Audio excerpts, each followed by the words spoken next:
giving you the real from A to Z surrounding the Dallas Cowboys.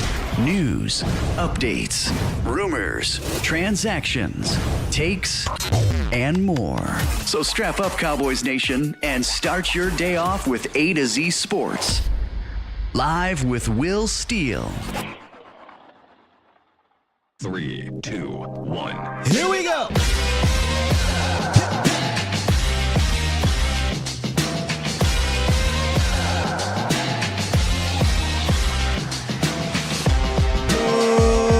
Good morning, good people. Welcome to A to Z Sports Live. We are streaming live on YouTube, and of course, I am your host, Will Skywalker Steele. Boom! We back, and we are picking up our State of Unit series. We're going to talk about the state of the offensive tackle position. There's some promise, but there is also some questions as well. We talked about the interior O-line last week, and we'll talk about those tackles. Plus, in the roundup, see, man, y'all be on some tomfoolery. A little bit of tomfoolery we'll talk about, and an update on this CeeDee Lamb contract situation, allegedly. We'll touch on all of that. That honestly, that'll be the first portion of the show. But what's good with your Bomb Squad? How we doing? Bomb Squad! How's it going on this Tuesday? This is an interesting week because you got 4th of July. Won't be here 4th of July, but we'll be doing Tuesday, Wednesday, and Friday this week. So, yeah, this thing is moving as we go along in this dead period. But how y'all doing? How's it going? Hey, my Cowboy Mavs fans, how's it feel? How's it feel to have a franchise that, you know, is active during the season, in the trade market, is active in free agency, building on top of a successful team the previous year? It must feel good, man. It must feel good. I'm a little jealous of you guys. I know I adopted the Mavs in a sense, but I'm not going to sit here and fake the funk. I am not emotionally tied to the Dallas Mavericks. And if you're like, what the hell are you talking about, Sky? Well, they went out and they signed Klay Thompson. Now, I know he's not the Klay Thompson he used to be. I get that. But it's the attempt. And I've always said that. I would never be mad at my franchise for attempting a swing and missing. Won't do it. You know, we can he and he at other franchises for doing it, but at least they're making the attempt. The Dallas Mavericks signed Klay Thompson, and we'll see how that fits. And before that, they traded for Kyrie Irving. And before that, they traded for other guys during the regular season to get them to where they're at. So shouts out to the Dallas Mavericks front office. You know, I forget the dude's last name. It's Nico something, the newer-ish general manager, doing some fantastic things, you know, for that franchise. I'm just hoping, you know, someday that Rangers or the Mavs, you know, momentum and juice and juju, it trickles down to the Cowboys. Am I asking for too much? I'm asking for too much? All right, man. Listen, Nico Harris, that's his name? Nico Harris. Thank you, the guru. Nico Harris, man, doing a great job. Doing a fantastic job. Nico Harris versus Catboy Stephen Jones. Who's better? You can answer that yourself, bro. you know the answer to that. Let's get to this roundup because, man, we'll talk about it in roundup. We'll talk about it in roundup. It's time! It's time! It's time! It's time! It's time! It is time for. It's time for the morning roundup. Round 'em up, boys. Let me talk to you. Let me talk to you, Cowboys Nation.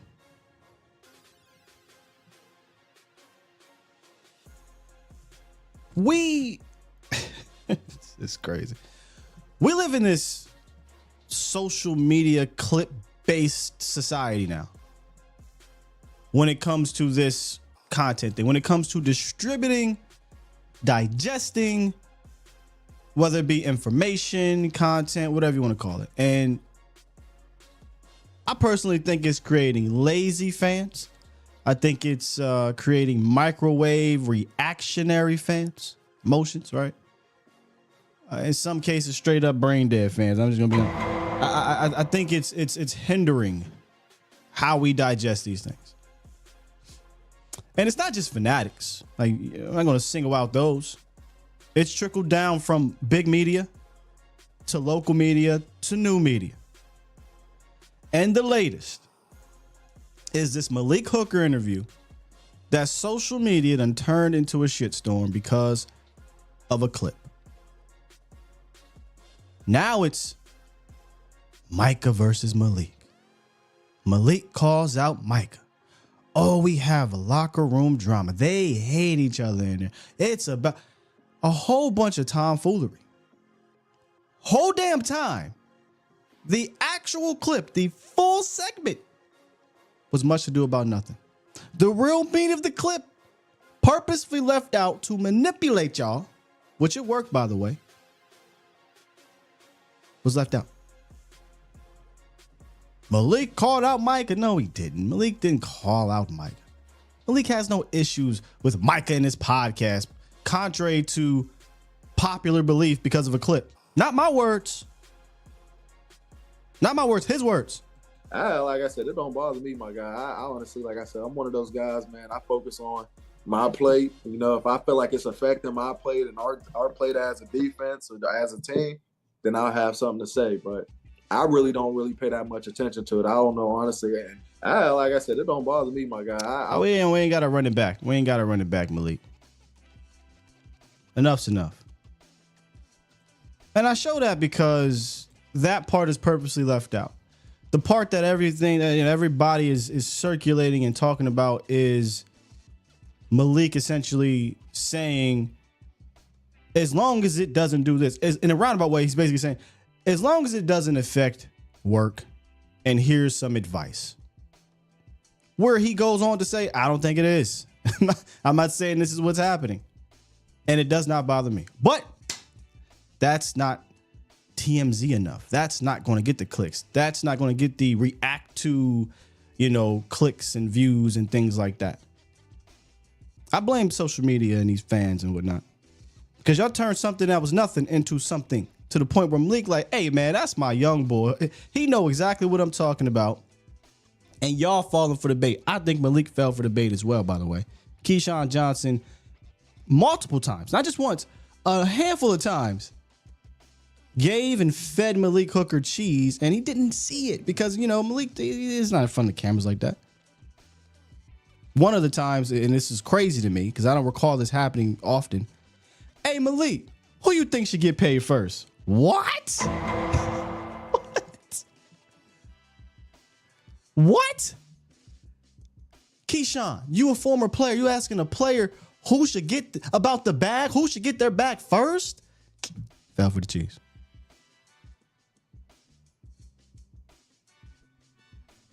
Hey, Malik, give me a soundbite on this Micah thing. And you got your soundbite. Within all of that,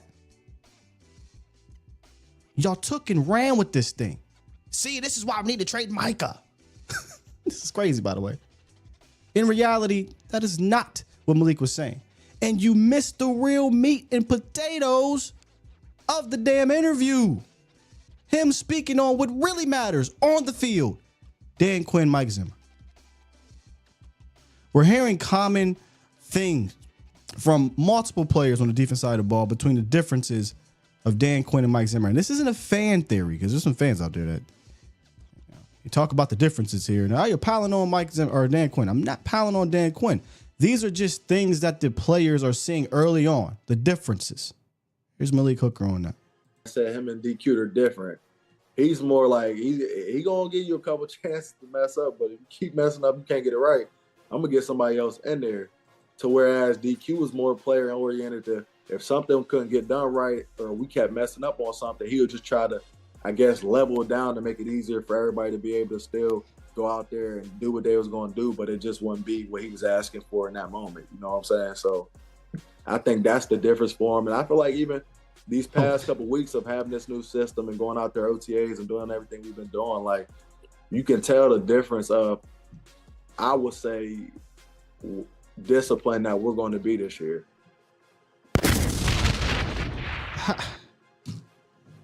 Hold on, come back. Come back here real quick. Come back here real quick. I'm not done. How does something so profound, in my opinion, real substance about the game, about this team, how does that get buried for soap opera stuff? Maybe I'm just not for this era. Maybe it ain't me. How does that get buried? That should be the headliner. We had to dumb down the defense. Well, maybe, we couldn't get them, we had to level it down. That worries me more than a clip taken out of context to rile up and stir up for the franchise fans. Cowboys Nation. Anyway, this is why I kept saying all offseason, if you don't know what you're doing, particularly in the back end, you're not going to play under Mike Zimmer. It's not going to happen. I think that's where most of the nuances come into effect. Now, obviously, the front seven will have some responsibilities as well, but I don't think as much as the safeties, the corners, and hell, the Eric Hendricks of the world, some of these linebackers. He talked about discipline and, in a sense, accountability. Those are two words continuing to be used. Malik Hooker brought it up. Jay Lou brought it up. Demo brought it up. Micah brought it up. Discipline, accountability. How for 3 years is that something that wasn't a real thing here? And when push came to shove, a lot of the times, those were the things that bit you in the ass, right? Obviously, you had personnel issues too. So this starts from the top and trickles down to the bottom. But hearing that for what, the fourth, fifth, sixth time, whatever, it is becoming more telling. And again, this ain't the pile on DQ, but I think it was Michael who said it, like, hey, man, we were letting a lot of things go during the regular season because we was getting a dub. And all of that came back to bite us in the ass.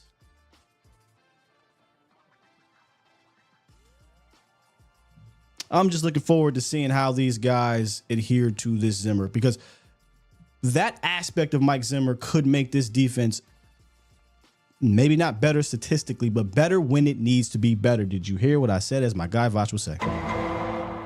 They may not be better statistically, but they may be better when they need to be. Let's get back to it. Him and DQ are different. He's more like, he gonna give you a couple chances to mess up, but if you keep messing up, you can't get it right. I'm gonna get somebody else in there. I'm gonna get somebody else in there. I agree.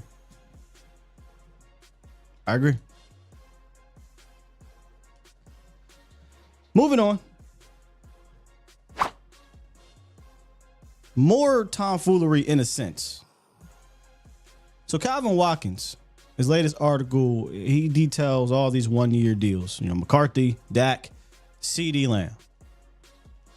He talks about, there's little progress with Dak and CeeDee. And at this point, he expects CeeDee to miss training camp if he doesn't get a new deal. That's a quote, expected to miss training camp if he doesn't get a new deal.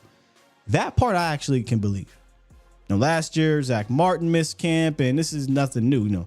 Dez was in the middle of a situation before with camp, or threatening to miss camp.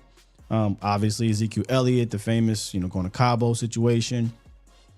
And this happens across the league. Players looking for a new deal, they'll miss camp.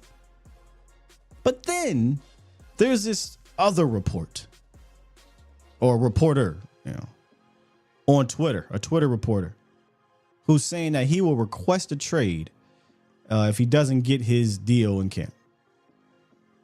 I call BS on that one. No.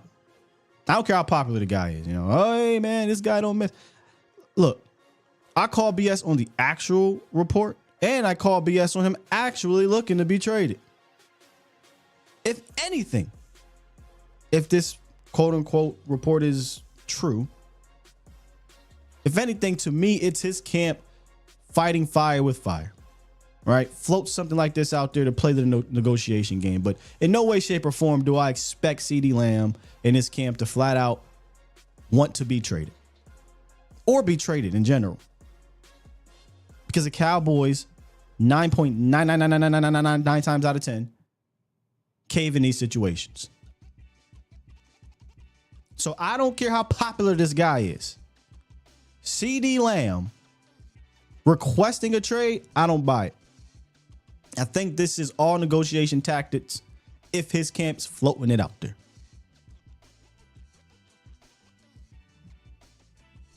Now, if it happens, we'll come back and we'll talk about it. But y'all can go ahead and run with it if you want to, because it is the dead period. This is what happens. To me, I've been studying and following this team forever. This is the norm. I don't know how many times we got to say this. This is the norm. Go look at all the players trying to set the market, per se. From Dez to Dak to Zeke to now Lamb. They drag this thing out. Now, if you don't want to set the market, cool. We'll cave in. No problem. We won't even mention you in the media. There will be nothing to talk about. Setting that market, boy. Boy, oh boy. So this is just status quo to me. Flat out.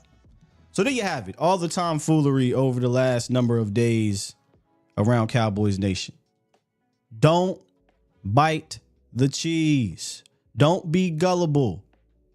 Don't do it. And you know, when I first signed on to do this stuff, I was fighting bigwig. I wanted to fight the big wigs, the big media. But now social media is getting bigger. You know, the community is expanding. Twitter, and you're fighting so many different things now to the point where you just gotta stay focused. You just gotta stay focused, or you'll find yourself getting manipulated. And I refuse to. All right, here's what we'll do. Because, like I said, this is gonna be the first portion of this show, and I knew this would probably get a lot of people going. So we'll take a few of these calls. And then when we come out of a break, we will get into the state of the unit offensive tackles. Fair enough? See, y'all biting the cheese already. We need to trade Micah. Yeah, I've heard trade Micah. I've heard trade CeeDee Lamb. Burn it all down. Hey, Tuck, what'd you say? You've been bit. You turned into a zombie. Yeah, we got a lot of zombies out here. I don't know why Vosh don't bring this back. The I Am Legend monsters. What happened to that? There's a whole bunch of them out here now, man. And Aaron, I could give a damn how popular your buddy is. Don't bite the cheese. Good morning, sir. What's up, Sky? How are you? So you got me on? You can hear me? Yep. All right. So I thought it was a good find by you with the Hooker thing, with him saying the defense got dumbed down. So if you remember, like when Parsons was a rookie, we used to do some creative stuff on third down.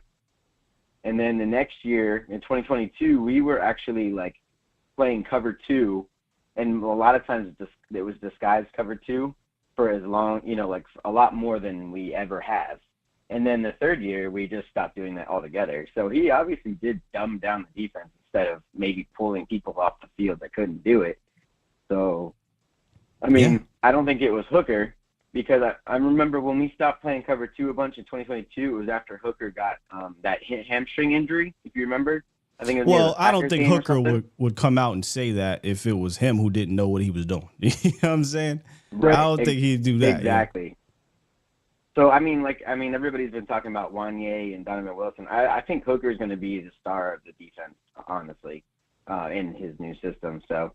But yeah, I just wanted to say what's up and tell you that was a good catch because I saw the decline of different coverages over the 3 years. So yeah, I mean, like I said, man, players were coming out saying this defense is like there's only 3 calls that they were running. that if that ain't dumbing it down, and this was stuff we had talked about, quietly reported. I don't even like to use the word report because I ain't want that type of attention, but that was being said here during the season, and at some point, if you're not going to put the guys in there that can do what you're asking, you're just making it easier for quality coordinators that have the talent to match what you do on the other side of the ball. Because you had talent over there too. But once talent matches talent, now it's about coaching. Exactly. Oh, and one last thing. I remember I said Maris Leofeld, I was worried that he wouldn't get the defense and stuff because whatever. And then I saw him in that picture with his glasses, on the field, reading everything. Nah, man, I'm wrong. That boy's going to know everything. I'm sorry. Hey, I apologize, Mr. Leofeld. All I had to hear was Zimmer say he's brilliant. He didn't say he's smart. Yeah. He didn't say, man, he picks it up real fast. You don't hear too many times, coaches call a guy brilliant, No, a hard-nosed, old-school coach would never say anything positive about a rookie, even if they're good. Fair. So, that is crazy to hear. Yeah, it's fair. All right, brother. Keep doing what you're doing. All right, bro. Peace. Let's get Braun on the horn. What's good, Braun? Hey, Sky. How are you today? Doing fantastic. Gaming and Sports Talk coming to you. You know what? I'm going to have to call you Commish Braun. I am the commissioner. Hey, I wanted to get your thoughts on being a Cowboys fan for over 40 years. I've seen the highs and the lows, and I really am. I'm more stumped this year than I've ever been in my entire life. Now, what are your thoughts as far as getting our big three signed, and then the thought of that, once you get those three people signed, that's literally 50% of your salary cap. What are your thoughts on that? It's not. I don't know if we have all the time to explain it, so I'll try to be brief as possible. If you extend, and this is why you should have did it last year, but it's a different discussion. If you extend Lamb and Dak, you actually gain salary cap because you can push money prorated down the line. So you would gain salary cap, not just this year, but next year as well in regards to Dak Prescott. Same with CeeDee Lamb. So maybe the first 2 years of that deal, you're not really hitting that high of highs. Then by year 3, you're starting to get real expensive. Then, as you go on, it gets more expensive. So, we got to be careful. And I see this all the time on Twitter where fans are like, oh man, $60 million a year. Oh, we're giving 60, 70% to 2-3 players. That's the cap. That's not true. Okay. Because they can move that money around. Now, I've been on record and said this. I don't think they need to extend. I think it's kind of crazy how Micah's contract situation keeps getting brought up with Dak and CeeDee Lamb. I don't think they need to do anything with Micah. And Micah said, whatever, It's his he's going into his, 4th year now? He has the 5th year option, and then maybe after this year you deal with it because next year is where you'll see that massive jump in the hit. Now, if they want to get it done, that's fine. I'm not against that either. But CeeDee Lamb and Dak Prescott have to take priority, in my opinion. If you're talking about cap, that's one reason, because their cap hits are pretty damn high moving forward. And this year, CeeDee Lamb's is up to like 17-something, which is not crazy. But next year, if you don't sign him now, what you're doing, you're either franchising him, which now you're going to be paying him like 30-some million, and that's all on the cap, or you lose him for nothing and you get a 3rd-round pick and compensatory pick. So if you sign him now, he won't count 30 million against the cap next year. Same thing with Dak Prescott. So I think Dak, CeeDee Lamb are priority number one, and then Micah Parsons. If they don't get Micah done this year, get it done in March. But this is not complicated to me. Not complicated to me either. I just it's interesting that they got to this position, and you can pretty much expect that next year Parsons is going to hold out until he gets his deal. That seems to be the norm here. We got Zach Martin last year, Ezekiel, like I said, Des Bryant, D. Law had to hold, be firm. Zach Martin, I think I just said that. CeeDee Lamb now, and yeah, if they don't get the deal done by training camp or what have you, would not be shocked if he pulls the same move that everybody else is pulling here to get their bread. And not just here, Nick Bosa did it as well. the Khalil Mack. This is a common occurrence because they are fighting the front offices. So that seems to be normal. But I don't know why they wouldn't get. I mean, you know, I'm not gonna say I don't know why, Commish, because you got CeeDee Lamb right now, 2-time All-Pro, and that you're just. That's the easiest contract to get done in my easiest, and they haven't done it. So 100%, and hopefully that gets done sooner rather than later. Thank you so much for your time. Appreciate it, man. Yeah, I don't got the answers no more, Sway, on why these dudes do the things they do. Now, to be fair, I mean, other franchises have let this thing linger on as well. Last year, San Francisco did it. And Bosa and Zach Martin were in the same, in the same situation where they both sat out all of camp, and it kind of affected them throughout the season. And they've admitted it. So I'm hoping this isn't the case with CeeDee Lamb. I hope somebody paid attention. Hey, maybe we should get this done so, we aren't worried about him starting off slow. Because at the end of the day, football is so much about repetition. And as good as he is, yes, he knows the offense and things like that. If he doesn't come back till the week or week and a half before the season,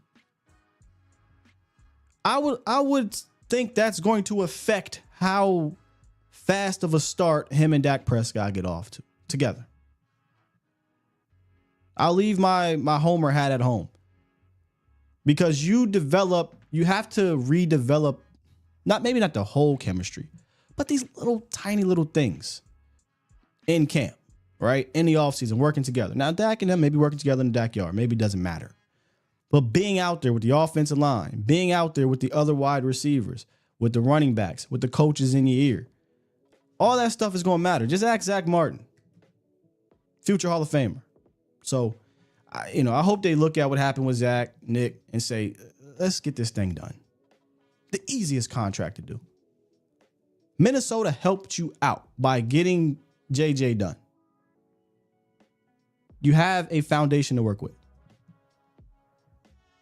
And I digress. How riled up are y'all in the chat from this today? Let me see here. Mike says Jones are liars. Smoke said it's common for them to do this before camp. He said, I don't know what our fans be thinking. We're not going to sign these players. Yeah, I tend to lean on the side, Smoke, they will sign them.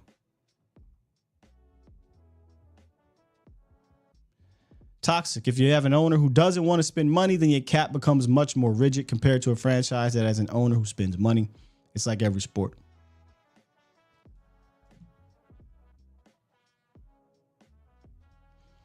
Interesting, Kelvin. He said the fact that Zach held out and then turned around and said, maybe I shouldn't have missed some camp. Man, I see selfishness. Man, it's such a fine line to walk there. When it comes to a player getting their bread from these billionaire owners in this multi-billionaire league, I don't really don't like to throw around the word selfishness. I ain't gonna tell a man how to get his bread. Get your bread in a sport like this where it ain't all guaranteed and you only got 3 years on average. And if you're great like a Zach Martin, maybe a decade out of your 80, 90, 100 years of life, get all that bread. And look, these owners, their job to make it work, which you can make it work, by the way. You can make it work. Selfishness to me is, are you showing up late? Are you not working out on the side because I don't need to? I'm gonna go party in Cabo or something. I'm just using Cabo. This ain't a Zeke thing. I'm just using Cabo. Week before the playoff game, we kicking back in Cabo and everything's all good. Getting your bread. Yeah, I'm not using that word selfish, man. Get your money in this nasty league, bro. Get your money. If that makes sense. Fans capped for billionaires is weird. Yeah, I would never. Never. All right. Like I said, we're not gonna do a hard switch. We're gonna take a quick little break. We're gonna regroup here, and we're gonna talk about players that not the Cowboys, Dak Prescott and CeeDee Lamb are going to need to be at the top of their game if they want to continue to be at the top of theirs. All right, let's get into this thing. You're listening to A to Z Sports. Do it live! At some point, hoping to broadcast In front of the millions. of Cowboys fans to bring you the real. But for now, strap up and here's your host, Skywalker Steele. I'm Luke Skywalker. I'm here to rescue you. We'll do it live.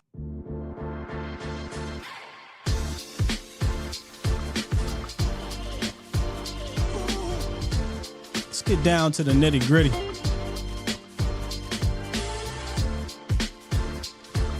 Last week, I was a lot more enthused about the depth of the interior offensive line. There was a lot of promise there, right? And depth. Offensive tackle was a bit different. I do think we are going to be looking different here. Obviously, we're going to be looking different. But for a long time, we kind of knew about this group. A long time. And I like to think right now, and I don't think this is going out on a limb and saying this, but collectively, and let me ask y'all this. Do you guys think collectively this is the most questions we've had about this unit, say in about a decade? Maybe a decade might be stretching it too long, but I think so. Here's why. On one side, you had a dude who was either going to be an all-world left tackle, but you also knew he was going to miss games. So the Cowboys emphasized having a backup for him. On the other side, you had Lyle, and I'm talking about Tyron Smith, Lyle Collins or a healthy Terence Steele for the better part of a half decade or so. So you pretty much knew what you were getting from the tackle situation. An all-pro, a solid right side, and some depth, some veteran depth at the very least. Different situation now. Now there's obviously a question mark on the left side. The other side, and we'll get to it, there's a question mark on him bouncing back from said ACL. And then behind it, behind it's a whole different animal. A whole different animal. With those questions, though, there's promise. And to me, nope, that's not the one right there. To me, that's why I said the guys. And we're going to talk about those two last, but that's the promise to me. And I tend to look at these guys a little bit more promising than others, but let's get into it. A couple weeks ago, we talked about Earl Bostic Jr., Mr. Bombastic. And it was hard for me to mention Earl Bostic Jr. without talking about Matt Wesco, because I feel like that's who he'll be competing with. I still think it's a long shot, which is why I had Earl Bostic in our long shot show for him to make this roster. But, they saw something in him because they brought him back on a futures contract. So there's something there that the staff likes with Earl Bostic. Now, Matt Wesco is who I think he'll have to fight against. It is real easy to forget that this dude was a draft pick, a 5th round draft pick, the infamous Amari Cooper draft pick.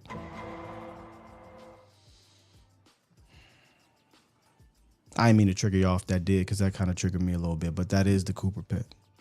He was selected, then early in camp, he's out with a shoulder injury.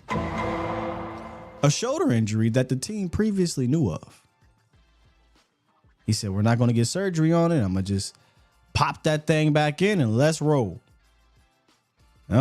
October of 2022, it popped right back out and they put his ass on IR.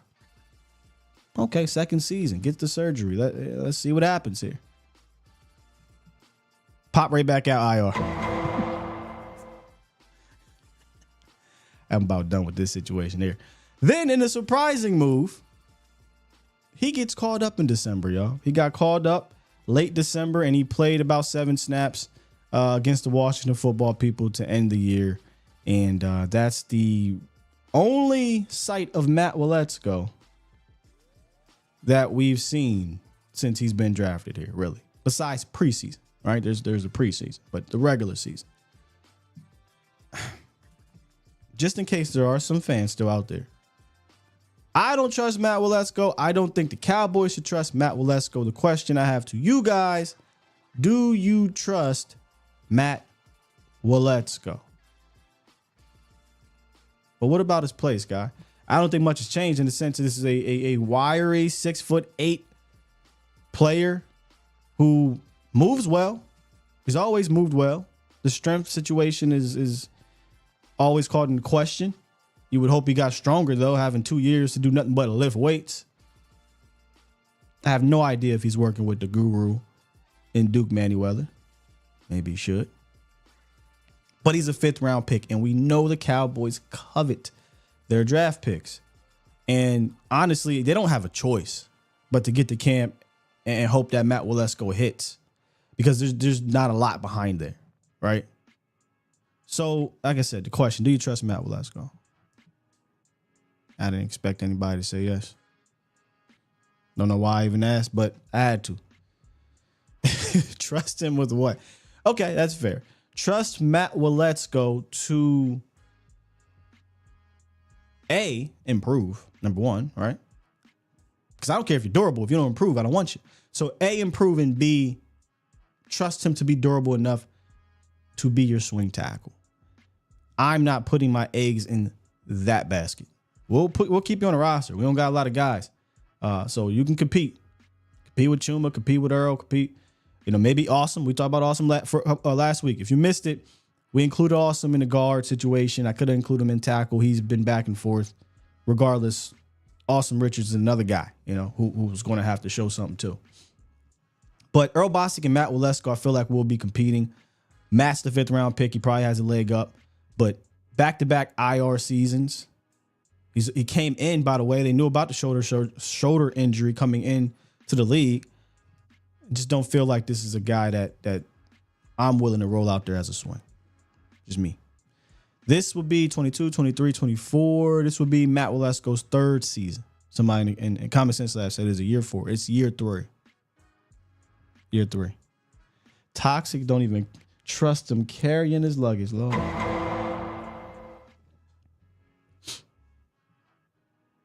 Is Jeff in the building? Shouts out to Jeff. Then there's the matter of Chuma Edoga. Chuma started off at guard, rightfully so.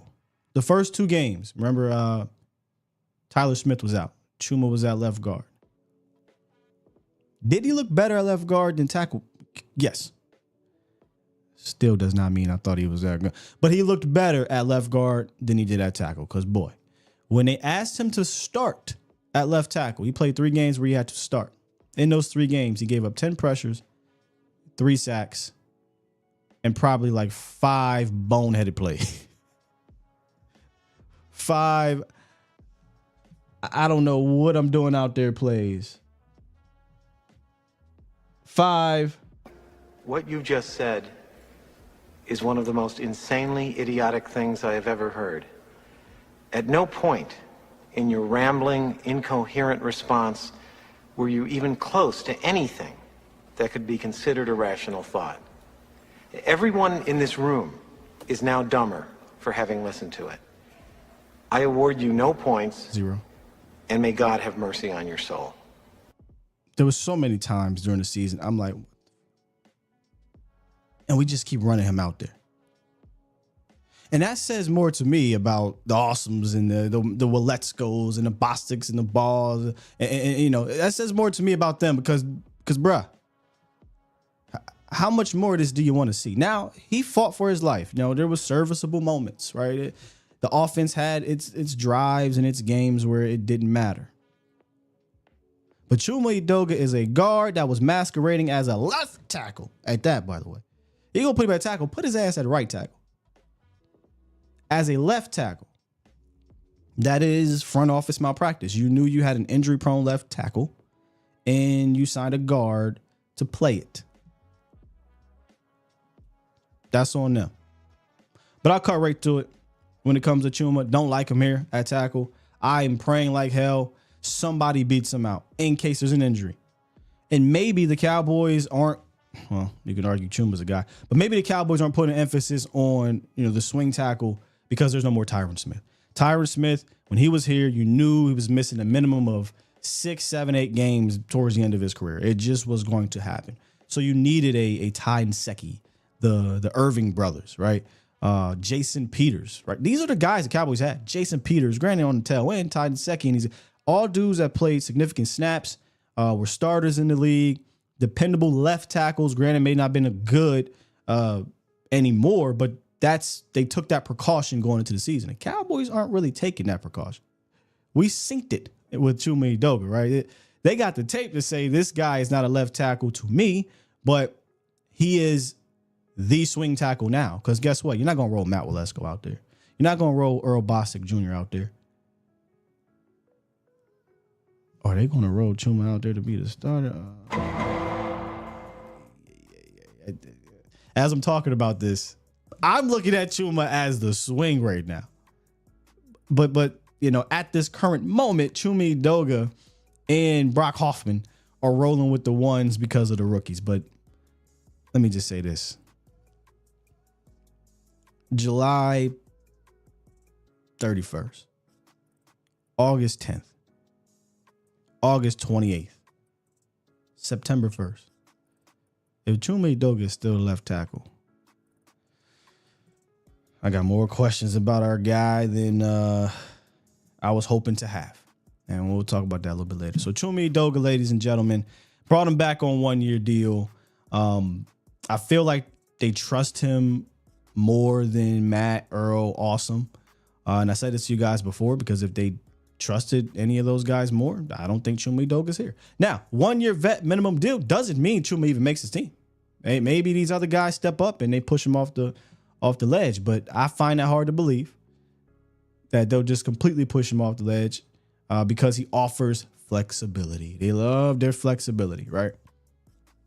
And there might be a little bit of sponsorship going on with Coach Solari, but we'll see. We'll see what happens. I'm hoping what I want to happen, Austin Richards.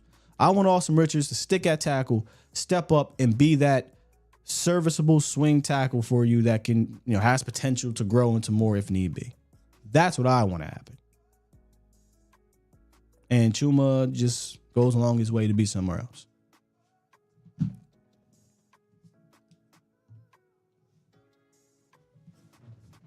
Y'all see Cuzzo out there pulling and pushing them trucks like he in a strongman competition?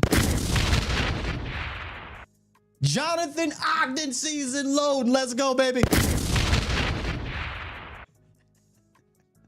Terence Steele. Low-key, Terence Steele has become a polarizing player. And to be fair, 2023, it was his own doing. It wasn't the greatest year for our guy. It wasn't the greatest year for my Cuzzo. Recovered from the ACL. My mans was all over the damn place, wasn't he? Cuzzo was everywhere. Quite literally. His hands, his feet. It was a mess for a long time for him.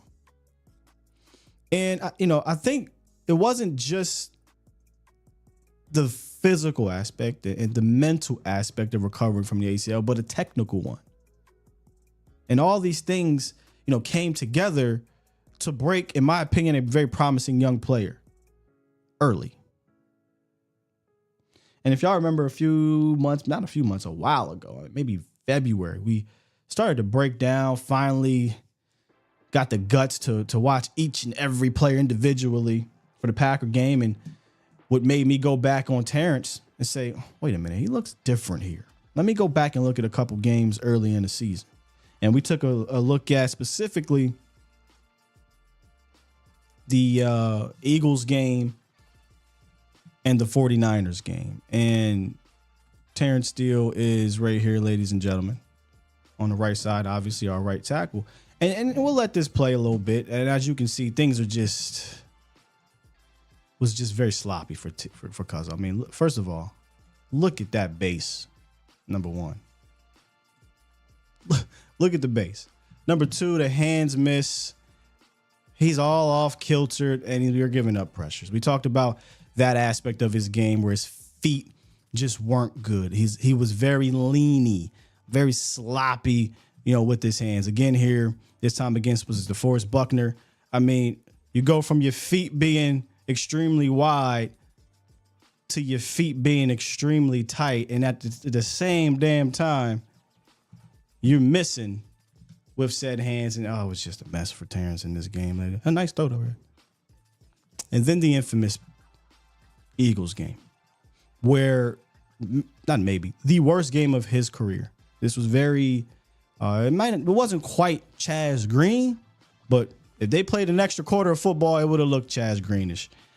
And he's just opening the door, not planting that inside foot, doesn't have a strong base. Swings open and we get a sack. One of like 4. Again, missing with the hands. Look how leany we are here. Just no strength, no confidence in what he's doing. And whole time, if we run some of these back, if you go look at the difference in how an all-pro is doing it, you just see things are a bit different. The patience, and I say all-pro, I'm talking about Tyron Smith here. The patience, the knee bend, strength, and this is an all-pro though, so I mean, it's not fair. But just the difference is drastic. The strength in the hands, snag technique, totally different animal from what we've seen from Terence Steele. But then, he gets healthier, he gets more confidence in himself, and you go look at the Packer game, and I'm like, oh no, this is a totally different Terence. This Terence Steele is night and day. You see the patience, you see the knee bend, you see the strength, you see the confidence, right? You see what made Terence Steele such an intriguing player in 2021 and 22. You see the athleticism come back. Patience, punch, feet, or where they need to be. Look at the knee bend. Look, I know a lot of y'all are out on Cuzzo, but I expect him to be a much better player in 2024. I expect him to be a stabilizing right tackle for Dak Prescott in 2024. 100%. I'd probably admit here that, look, I knew it would take some time with Terence last year. It wasn't naive, especially given I always bring up, the Malik Hooker mental aspect of returning from injury. But I didn't expect it to look as bad as it did, and I didn't think it would last as long as it did. It quite literally took him all year to get back into form. You started to see some signs. Carolina was one of them. You started to see some signs of him getting himself back, and then it all came together in this game here. So the arrow's pointing up for me on Terence. Confidence level, though, for you guys, Cowboys Nation, on a scale 1 to 10, I'm at a 7. I'm at a strong 7 with Terence. I'm very confident that 2024 he will bounce back and be a stabilizing right tackle. A lot of people give him crap for his pass blocking, but when he was healthy, I thought he was a very solid right tackle pass blocker. Obviously, his bread is buttered as a run blocker, but once he was compromised, his pass blocking took a massive hit last year. Healthy, though, I can now 100% live with Terence Steele as my right tackle. Yes. But confidence level 1 through 10, I'm going to give it a strong 7. Just some room for error there, but I'm confident in Cuzzo here. Where we at with it? Shouts out to B. Brian. See you in a minute, man. 8 for Jay, 9 for Ink, 8. Yeah, so we pretty confident here. 10, it takes longer for guys that's not used to getting hurt. That could be something too. 8 for JV, 9 for Ink, 8.5 for Swain. Y'all even more confident than me. 8 Aaron, 6, Toxic 10, 8 for Tony. 8 for Texas T. 7 for Jose, 7.5 for Keith. So we're looking at that. We're pretty confident in Terence Steele bouncing back. What's up, CJ? I'm with you on this one. Another question. right? How many of us watched the Packers game over and that game kind of gave you more confidence? Because let's be real, coming out of the season, I'd imagine if I asked that question after week 17, whatever it was, how confident are you, attention? You'd probably be like, shit. 4, 3, 2. I'll be real.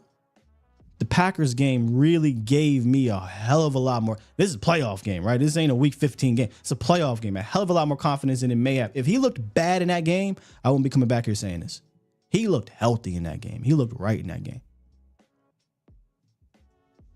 I get it. It's tough to go back and watch it. Here's what I would recommend to do if you want to watch offensive line.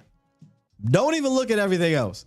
Right? Don't even look at the all 22 view aspect of it. Just look at the end zone view and watch the offensive line, brother. Don't watch the broadcast. Don't listen to the commentary. Just watch the O-line. It took some time for me to get to it, but eventually I did. Yeah, Smoke. I was joking about that. I said, y'all see Cuzzo out there pushing and pulling these trucks? He back, man.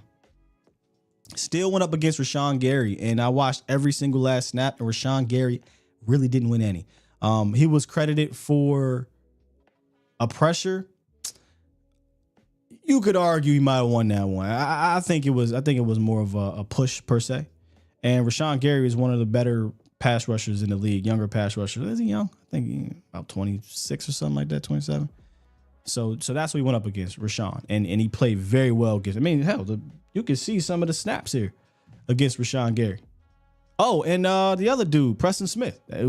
He's no slouch either. So they have two pretty solid. Well, Gary's not just solid. Gary is a good rusher.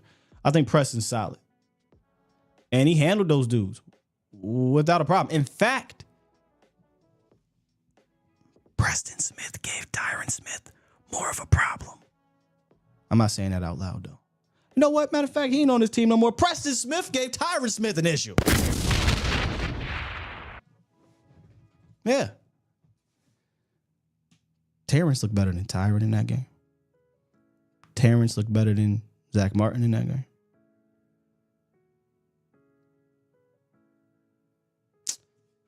I'm just saying. I'm just saying. He'll be all right. Terence is going to be all right. Hence, why I think these are your guys moving forward. Not because of the rookie we're about to talk about. He's clearly the guy. The question is, can 78 be the guy? I think he can. But in order for them to be the guys, TG, Tyler Guyton, may be the biggest wild card of them all.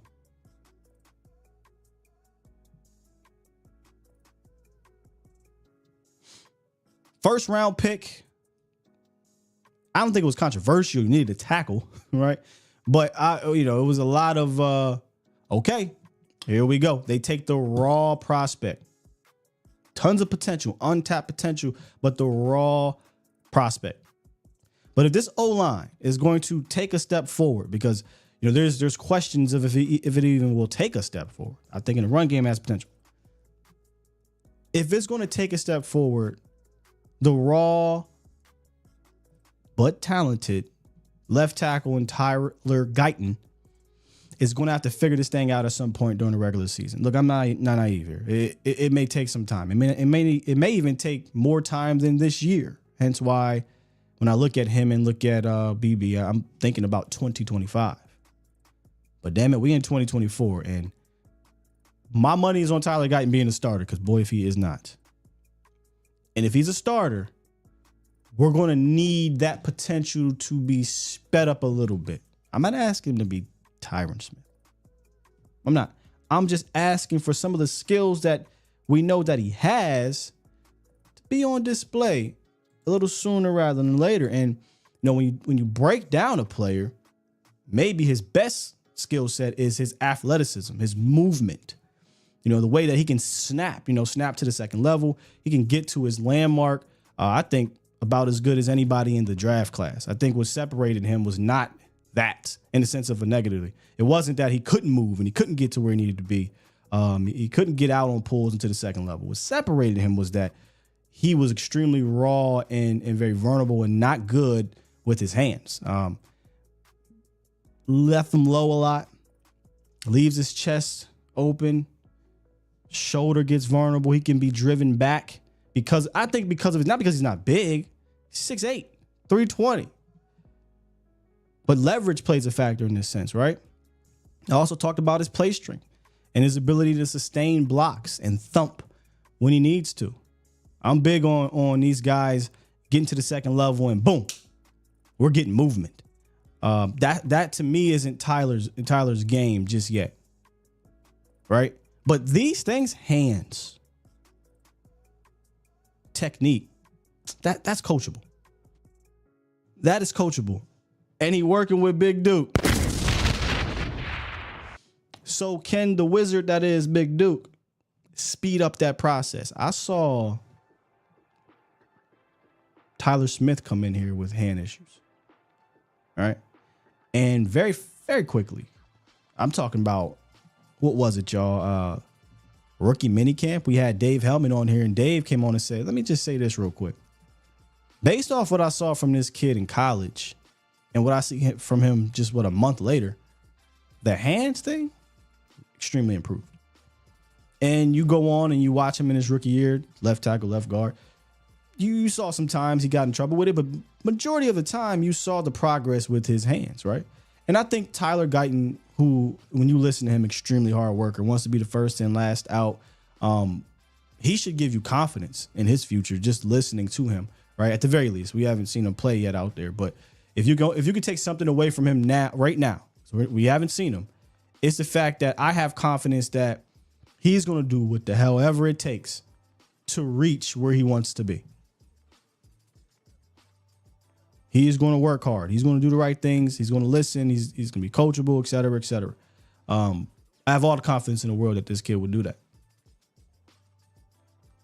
I just hope we see the ROI a little sooner than later. And hey, maybe that ain't fair, but that's the situation we're in. First round pick, likely to be the starter. Raw prospect that maybe in a different situation. Maybe he sits for a little bit as he develops some of these things. But I don't think that can happen here in Dallas like it's happening in New York, where they took the Penn State kid, but they also have Tyron Smith. So he's a guy that's going to continue to develop and work on his game. And by the time, say week 6, he's ready to get in there for Tyron Smith. He has a little bit longer to develop. I don't think Tyler Guyton, when you go look at this room, has the luxury of that because I don't believe in Chuma like that. So we need Tyler out there immediately and we just go through the growing pains. And you hope those growing pains, by the time the playoffs get here, help him.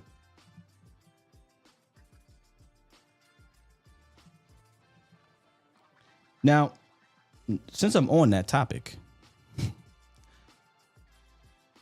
we talked about a potential player, and it's too late now. They ain't going to do it. But there was a point in time, I can't remember if this was before the draft. There was a point in time where I would have done this to guard myself, give me that backup or potential starter to be a bridge player for your first round pick. I would have signed David Bakhtiari. Oh, what are you talking about? This guy's always hurt. He is, I'm not signing him to be my rock at left tackle. This is a guy drafted by Mike Zimmer, drafted by Mike McCarthy, knows the offense, much like Tyron Smith. When healthy and out there, he's a quality left tackle for you. And if you just want to bring him in here to be Jason Peters, he can be here to be Jason Peters. Back up, mentor these young guys. You're not putting all the stress on a Tyler Guyton. Now, he's still out there. Maybe this is a situation, I think I talked about that when we brought him up. Maybe this is a situation where he doesn't want to be signed until training camp because he's a veteran, and I'm not trying to be OTAs and all that stuff. Maybe get signed at training camp. Maybe get signed when an injury happens. But I'm just throwing that out there that I'm still not opposed to a veteran tackle, left tackle specifically, being brought in here as insurance. Insurance for injury, insurance for maybe the young guy's not ready. And my pick would be David Bakhtiari. Injuries and all. Hell, I can care less if he gets hurt, right? Because the point is to just try to prolong this thing as long as possible until Guyton is ready if he's not ready. Or he's insurance. So now he's not playing. He's playing 2-3 games if somebody gets dinged up. And he's also, where his real work could be done if he isn't playing is in the classroom, is on the practice field, is on the sideline when they come to the sideline. Tyron is not in that building anymore. Jason Peters is not in that building anymore. Who's that guy for Tyler Guyton? Let's be real. And I said this is very much similar to the CeeDee Lamb situation where we got rid of Amari Cooper. There was a lot of pressure as a quote unquote leader, if you want to call it that, but as the guy to look out for the other guys below him in CeeDee Lamb. And I'm saying, we forgetting CeeDee Lamb is a third-year player. He's figuring this thing out. Can't have the blind leading the blind. And I say that because, Scott, Tyler Smith's the guy. Tyler's going to help him as much as possible. No doubt about it. Tyler Smith is still figuring it out. And yes, he has played left tackle in college and throughout his career, and he played left tackle for a year in the pros. So he's obviously going to help him. But this ain't Jason Peters' experience. This ain't Tyron Smith experience. Terence can bet. Look, Terence got like 2.5 years as a starter over there. He's still trying to get his, Earl Bostic, no. Matt Wesco, no. Chuma, hell no. Bakhtiari, though. Tyler Smith talked about it. Jason Peters helped me out a lot. Just saying. I'm just throwing it out there. That's all. Just throwing it out there. Josh Ball's that guy. So there you have it, Cowboys Nation. The state of our offensive tackle unit. And hell, you can throw Austin Richards in there if you want. But I do think there is a drastic difference between the depth and farm system, right? We used that word last week. I think the Cowboys have a legitimate farm system on the interior offensive line with Nate Thomas, TJ Bass, Brock Hoffman, Cooper Beebe, Tyler Smith. I mean, there's legitimate young, promising players that have shown something. Whereas at tackle, only one guy on this list that has any quality experience, Terence Steele. I don't think there is that same farm system. I don't think there is that same depth, hence why I'm open to bringing a veteran in here.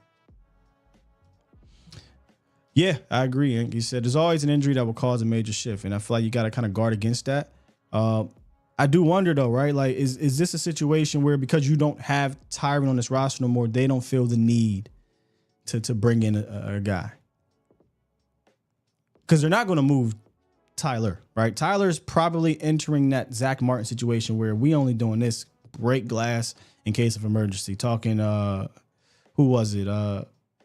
When Lyle Collins went down, they put an undrafted Terence out there, and Terence was god awful. I mean, so bad. He was extremely bad that they had no choice. They had nobody else. Brandon Knight got hurt. And they said, damn it, Zach, we need you out there. And that was break glass in case of emergency. I think that's where Tyler Smith is at right now. He's only moving out there if we break glass in case of emergency.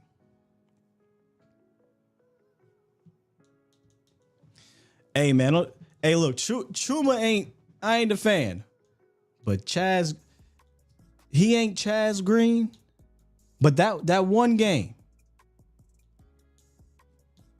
the Dolphins game, he was trending. And so was Terence in the Eagles game. But I wouldn't say he's Chaz Green, man. Chaz Green gave up 6 sacks in one game. He was god awful. Am I burying Am I burying the Chuma Edoga, Tyler Guyton thing? I see my guy Vosh bring this up a lot, man, and I just refuse to believe this is really going to be the case. Y'all really think Chuma should start?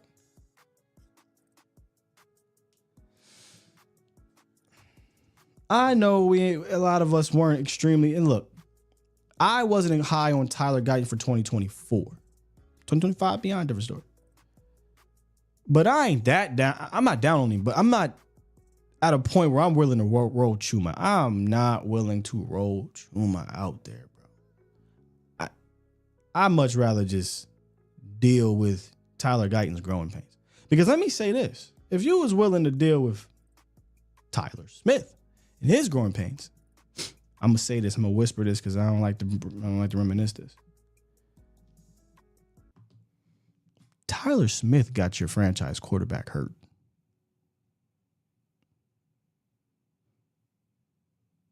Tyler Smith was more of a mauler, run guy that, hey, man, work with your hands at tackle. Athletic, but, you know.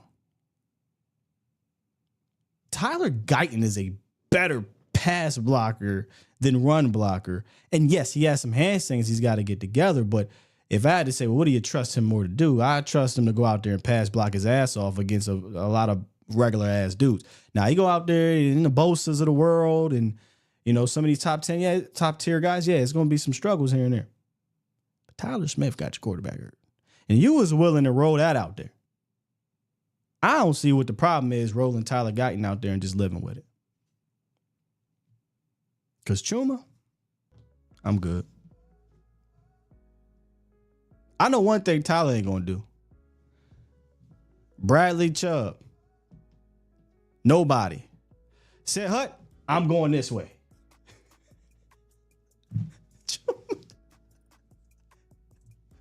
He did it against my man in New England, too. What's my man's name? Wears the long sleeves. The best pass rusher on their team. Lined up right over his ass. Chuma said, Hut, step.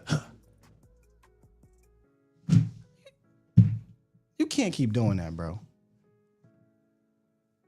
Judon. Yeah. Matthew Judon. Go back and watch it. I knew something was up in the first game. If you guys can, go back and watch the Giants game. They kept they were pulling Chuma Edoga, and I kept thinking in my head. In fact, I think I was texting Vosh. I was like, "Hey man, just breathe, right? Just pretend 71 is going to be 73 in no time." They kept pulling Chuma Edoga, right? And I just kept waiting. I'm like, "Oh, here we go," because these little ass linebackers, he about to just boom. Oh man. No thump. They kept doing it. Pulling them. No thump. Pulling them. No thump. Hey, stop doing this damn play. And the second Tyler Smith gets back against the Arizona, go watch it. The Arizona Cardinals. They pull him in the first play. Kaboom! So thank you, Jesus. No need to put him back over there. Then like 2 plays later, Chuma gave up a sack. That's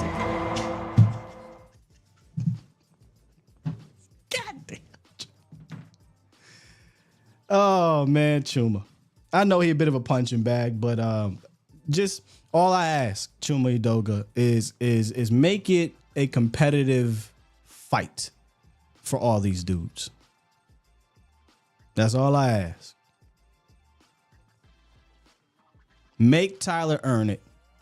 And if he does, make Mac Wesco earn it, or Awesome Richards, or Earl Bostic. And then, go do your thing elsewhere. And I'll leave it at that.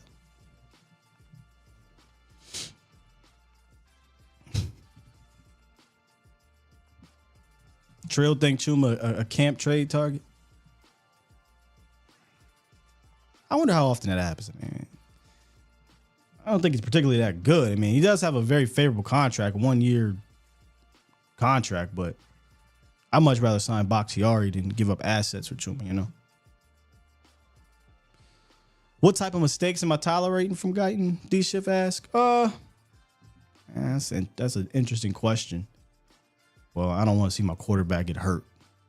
I'm going to be real. as long as he doesn't do that, you live with the rest, right? Just don't get your quarterback hurt. You're going to get beat. You may full start here or there. You may miss an assignment, whatever. That's going to happen as a young player. Just don't get your quarterback hurt. That's all I care about. I'm willing to go through the growing pains as long as it doesn't cost Dak Prescott a bunch of games.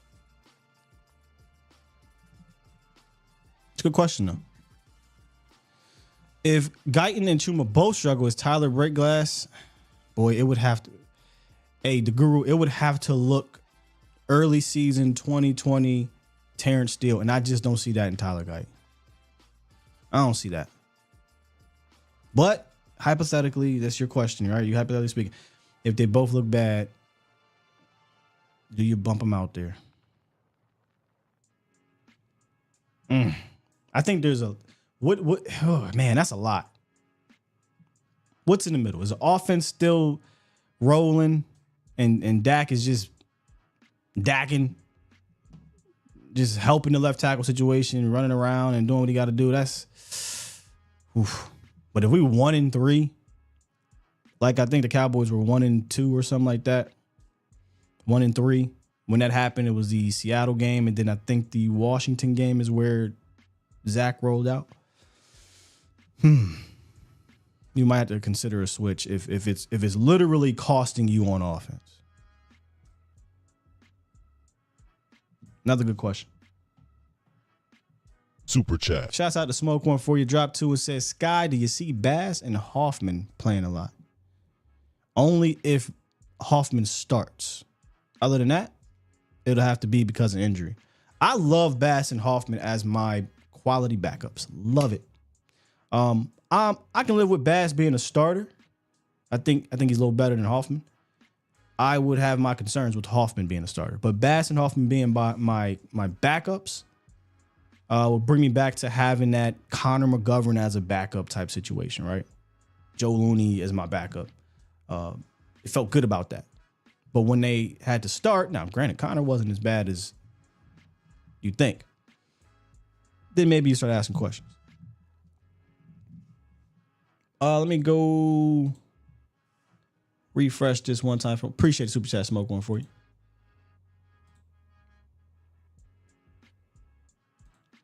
Okay, you dropped another one earlier, brother. I must have missed it when I was talking about the tomfoolery.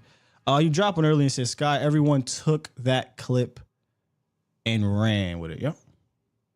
That's what happens, man. That's why I said it's a reactionary. Like, I feel like these clips have taken advantage of our emotions as fans. And that's social media. Instant, right? Microwave society. Instead of going and listening to the full context, take that and we react to it based off of our raw emotions. And it started to create a divisive situation. But I'm only addressing it because I felt the need to diffuse it, if you will. And that's the last of it for me personally, because there's a lot of football to talk about and discuss. And that's where I kind of live in.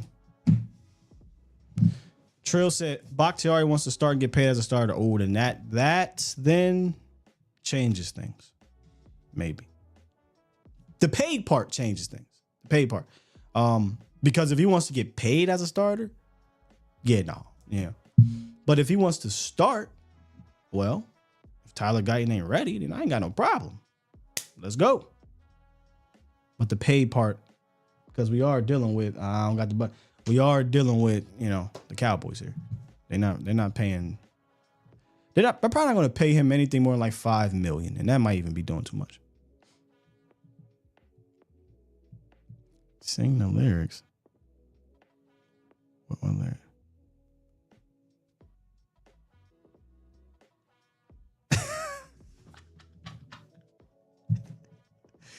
Hey, Professor O, you a wild boy. It means no worries, at least on running plays. What is it? It's the defense problem fee. Pass rush philosophy. A Chuma Matata. You a damn fool, Professor O. That was good, though. That was good. Can Guyton play at the level of Smith's rookie year? Hey, D-Shift. I like to look at Tyler Smith's rookie. I graded on a curve. I thought it was a good year. Hey, somebody gonna clip this in this clip-based society? I'll be there. You don't know what you do. I better not be seeing that rolling around here like, hey, man, Sky coming at Chuma. Listen, he made a song about him. That is Professor O's doing. I'm terrible at it, Miss Jackie.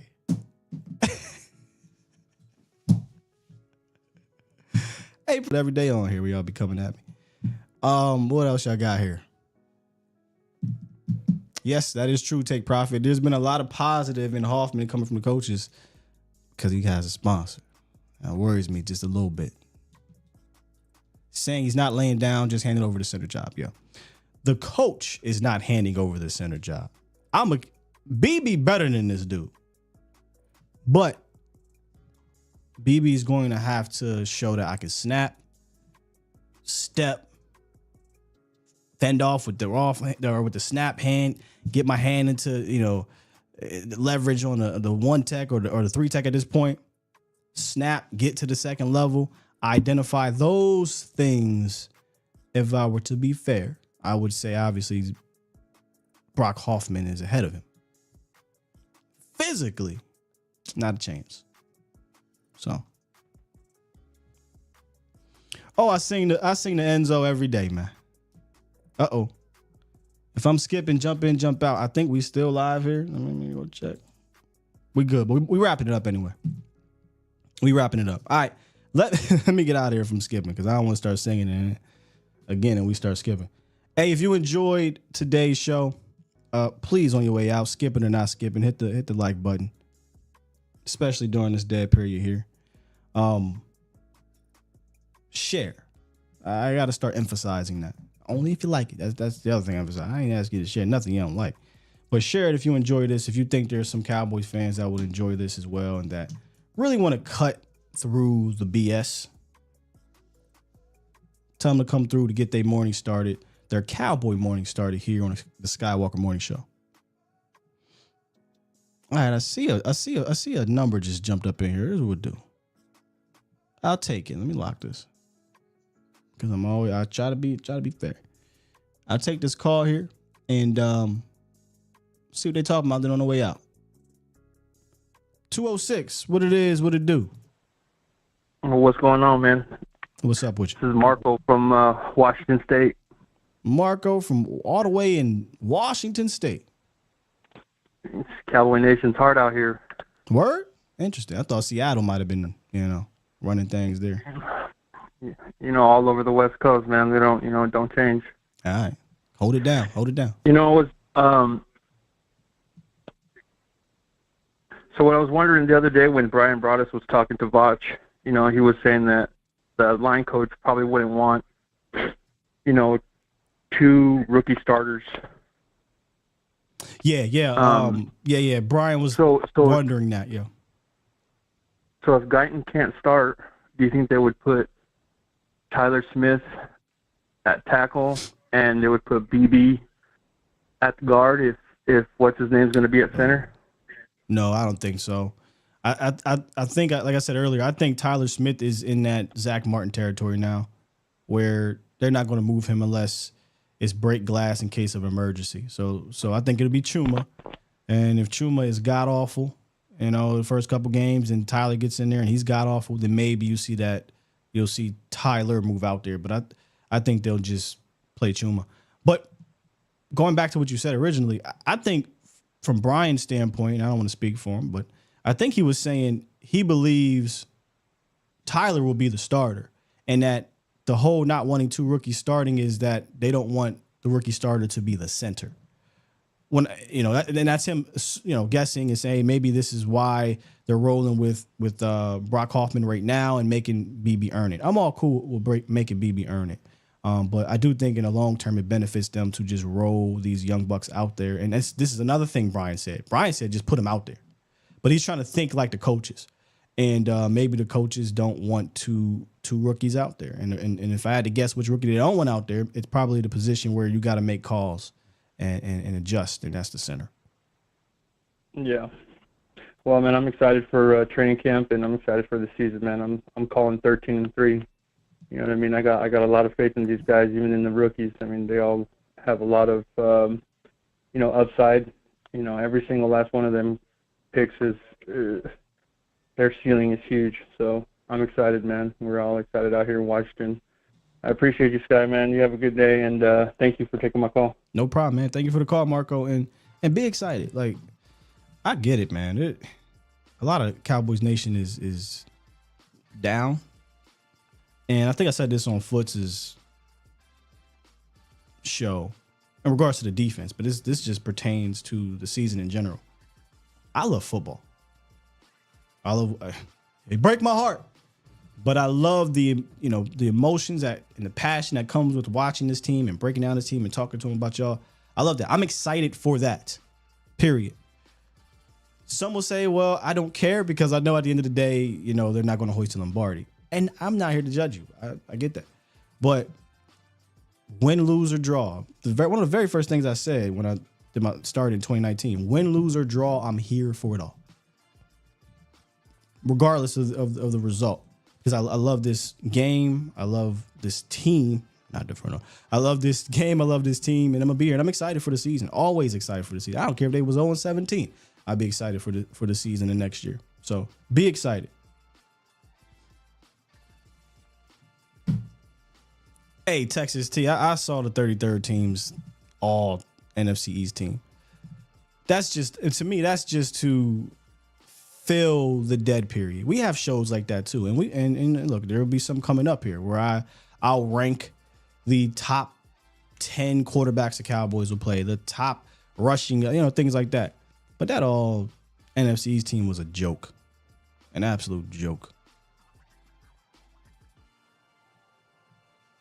All right, let me get out of here. We in overtime, not too much, but listen, y'all were fantastic. Good stuff today, both in the first and second half of the show. Y'all keep asking about the wrestling pod. I promise you, it's already in motion, but I can't say too much, but we have a process that we're doing to roll this thing out. So when it pops off, it pops off. Okay. If you want to get your fix, just go holler at my boy Patrick No.C. Walker on his Twitter, and he'll give you a wrestling fix. But the pod is loading. So I'm saying. So is a few other things.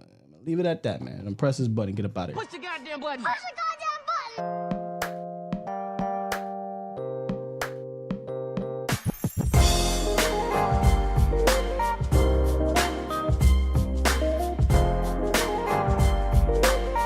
You don't want to see how it's made. Not at all. Hey, give me a pissed off 11. I'll take it. Everybody should be. That's an interesting nugget, Professor. We out here. Love y'all. Peace.